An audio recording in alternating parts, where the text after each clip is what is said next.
بسم اللہ الرحمن الرحیم۔ السلام علیکم دوستوں، امید ہے کہ آپ سب خیریت سے ہوں گے۔ کیا آپ لوگ جانتے ہیں کہ مرنے کے بعد قبر کے اندر کون کون سے عذاب نازل ہوتے ہیں؟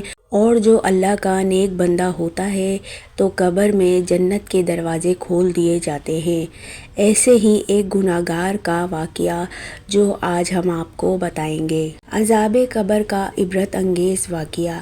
ایک صاحب ایک واقعہ بیان کرتے ہیں کہ دلی میں جمنا میں سیلاب آیا، جس کے قریب قبرستان کی کچھ قبریں اکھڑ گئیں۔ ایک قبر کھلی تو کچھ لوگوں نے دیکھا کہ مردہ پڑا ہوا ہے اور اس کی پیشانی پر ایک چھوٹا سا کیڑا ہے جو ڈنک مارتا ہے تو پوری لاش لرز جاتی ہے، تھرا جاتی ہے اور اس کا رنگ بدل جاتا ہے۔ تھوڑی دیر بعد جب وہ لاش اپنی اصلی کیفیت پر آ جاتی ہے تو وہ پھر ڈنک مارتا ہے، لاش کی پھر وہی کیفیت ہو جاتی ہے۔ سب دیکھ رہے ہیں اور حیران ہیں۔ ایک دھوبی تھا، جمنا کے گھاٹ پر آیا تھا، اس سے دیکھا نہیں گیا۔ اس نے ایک کنکری اس کو ماری تو وہ کیڑا اچھلا اور اس دھوبی کی پیشانی پر آ کر ڈنک مارا اور پھر وہیں جا کر بیٹھ گیا۔ وہ دھوبی چلانے لگا اور تڑپنے لگا۔ اس سے کسی نے پوچھا تجھے کیا ہوا؟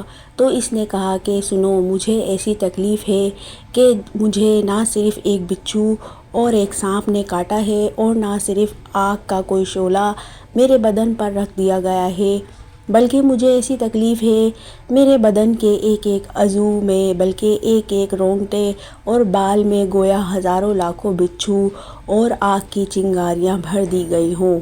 چنانچہ وہ 3 دن تک یوں ہی تڑپتا رہا، پھر انتقال کر گیا۔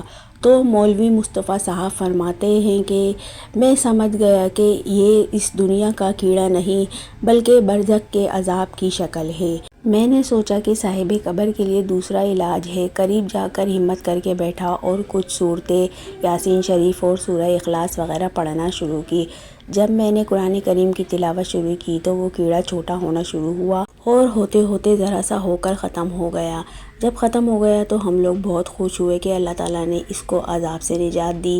اس کا کفن برابر کر کے قبر بند کر دی گئی۔ اب اس سے گناہوں کی سزا کا اندازہ لگائیے، معلوم نہیں اس سے کون سا جرم ہوا ہوگا، خدا کے غضب کی کون سی شکل اس میں ہو، کچھ نہیں کہہ سکتے۔